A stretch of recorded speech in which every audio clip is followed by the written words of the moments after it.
नमस्कार, आप देख रहे हैं STN न्यूज। मैं हूं आपके साथ कल्पना पांडे। चलिए देखते हैं आज की टॉप खबरों को। विभिन्न देशों की राष्ट्रीय स्तर के सिख संस्थाओं के प्रतिनिधि संस्था ग्लोबल सिख काउंसिल ने महाराष्ट्र सरकार द्वारा 70 वर्ष पुरानी नांदेड़ सिख गुरुद्वारा सचखंड श्री हजूर अबचल नगर साहिब अधिनियम 1956 को निरस्त करने के निर्णय की कड़ी निंदा करते हुए कहा है कि सिख कौम की धार्मिक भावनाओं और चिंताओं को ध्यान में रखते हुए राज्य सरकार यह निर्णय तत्काल वापस ले, क्योंकि किसी भी सिख संस्था ने ऐसी कोई मांग नहीं की है, बल्कि तख्त श्री नांदेड़ साहिब के जत्थेदार सहित समूचे प्रबंधन ने सरकार के इस कदम का खुला विरोध किया है। इस मामले में काउंसिल ने प्रधानमंत्री नरेंद्र मोदी, राज्यपाल जिष्णुदेव वर्मा तथा महाराष्ट्र के मुख्यमंत्री देवेंद्र फडणवीस से अपील की है कि वे सभी तख्त साहिबानों और गुरुद्वारों के प्रशासनिक मामलों में सिखों की धार्मिक स्वायत्तता का सम्मान करें तथा सिख कौम के साथ सीधे टकराव की नीति का त्याग करें।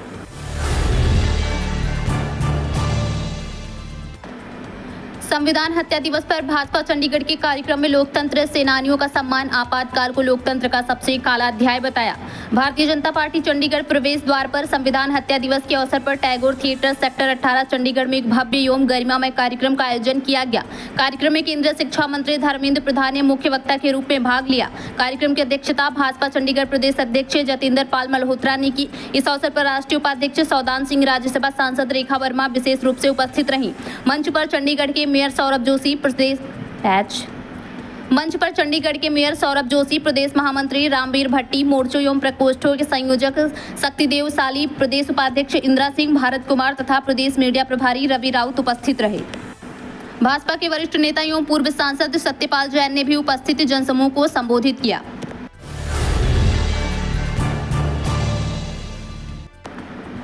कांग्रेस ने देश में बार बार हो रहे पेपर लीक, परीक्षा में गड़बड़ियों और बढ़ती बेरोजगारी के खिलाफ अपना आंदोलन तेज करने का फैसला किया है। कांग्रेस ने देश भर में छात्रों की गूंज नाम से 40 दिनों का अभियान शुरू करने की घोषणा की है। इस अभियान का उद्देश्य पेपर लीक, परीक्षा में अनियमितताओं, बार बार परीक्षा रद्द होने और देरी के खिलाफ छात्रों को एकजुट करना है। साथ ही कांग्रेस ने केंद्रीय शिक्षा मंत्री धर्मेंद्र प्रधान के इस्तीफे और पूरे परीक्षा तंत्र में बड़े सुधार की मांग की है। आज इस अभियान की घोषणा करते हुए कांग्रेस के वरिष्ठ नेता और CWC सदस्य राजीव शुक्ला, पंजाब कांग्रेस अध्यक्ष अमरिंदर सिंह राजावड़ी और चंडीगढ़ कांग्रेस अध्यक्ष राजेंद्र लक्की ने बताया कि यह अभियान पूरे देश में चलाया जाएगा। इसके तहत कोचिंग सेंटर, विश्वविद्यालय, छात्रावास, लाइब्रेरी और सार्वजनिक स्थानों पर छात्रों से संवाद किया जाएगा।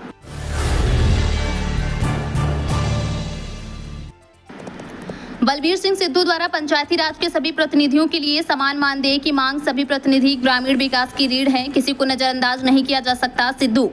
पूर्व स्वास्थ्य मंत्री और वरिष्ठ कांग्रेस नेता बलबीर सिंह सिद्धू ने पंजाब सरकार द्वारा केवल सरपंचों को 10,000 प्रति माह मानदेय देने और पंचों, ब्लॉक समिति तथा जिला परिषद सदस्यों को नजरअंदाज करने के फैसले की कड़ी निंदा की है। उन्होंने कहा कि गाँव के विकास और जनता की समस्याओं के समाधान में केवल सरपंच ही नहीं, बल्कि पंच, ब्लॉक समिति और जिला परिषद सदस्य भी समान रूप से महत्वपूर्ण भूमिका निभाते हैं। ऐसे में सरकार ने केवल एक वर्ग को प्राथमिकता देकर अन्य निर्वाचित प्रतिनिधियों के साथ भेदभाव क्यों किया है।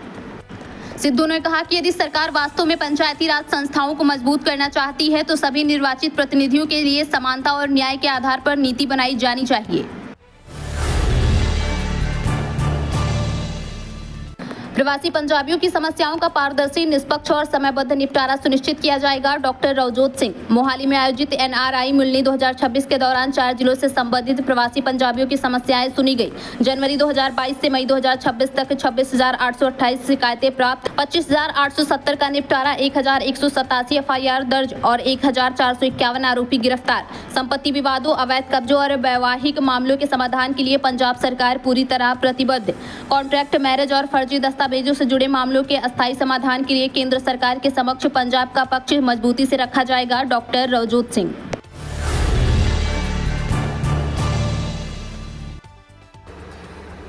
भारत की डिजिटल अर्थव्यवस्था को बड़ा बल देने वाली एक अहम खबर।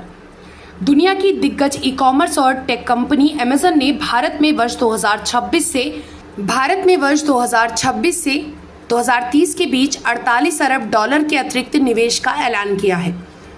कंपनी के मुख्य कार्यकारी अधिकारी एंडी जेसी ने प्रधानमंत्री नरेंद्र मोदी से मुलाकात के बाद ये घोषणा की। यह निवेश क्लाउड, कृत्रिम बुद्धिमत्ता और रोजगार सृजन जैसे क्षेत्रों पर केंद्रित रहेगा। आपको बता दें कि दुनिया की प्रमुख ई-कॉमर्स और प्रौद्योगिकी कंपनी अमेजन ने भारत में अपने निवेश को और बढ़ाने का फैसला किया है। आपको बता दें कि सम्राट चौधरी ने भरत तिवारी एनकाउंटर मामले पर अपनी चुप्पी तोड़ते हुए कहा कि दोषियों को किसी भी हालत में बख्शा नहीं जाएगा। बिहार के भोजपुर के चर्चित भरत तिवारी एनकाउंटर को लेकर राज्य के मुख्यमंत्री सम्राट चौधरी ने आज गुरुवार को अपनी चुप्पी तोड़ी। जी सीएम सम्राट चौधरी ने कहा कि दोषियों को किसी भी हालत में बख्शा नहीं जाएगा। उनके द्वारा कहा गया कि भोजपुर में एक घटना घटी, सरकार ने तुरंत ही सबसे ऊपर के जो आयोग होते हैं जुडिशियल कमीशन का जांच के लिए गठन किया। बता दें कि केंद्रीय गृह मंत्री अमित शाह ने गुरुवार को राष्ट्रपति भवन में राष्ट्रपति द्रौपदी मुर्मू से मुलाकात की। इससे पहले प्रधानमंत्री नरेंद्र मोदी भी मंगलवार को राष्ट्रपति से मिले थे। इन लगातार बैठकों के बाद केंद्र सरकार में संभावित मंत्रिमंडल विस्तार और फेरबदल की चर्चाएं तेज हो गई हैं। वहीं राष्ट्रपति भवन ने सोशल मीडिया पर जानकारी देते हुए कहा है कि अमित शाह ने राष्ट्रपति से शिष्टाचार मुलाकात की। ईवीएम को लेकर लगातार सवाल उठाने वाले विपक्षी दलों की ओर से इस बार हैरान करने वाले आंकड़े सामने आए।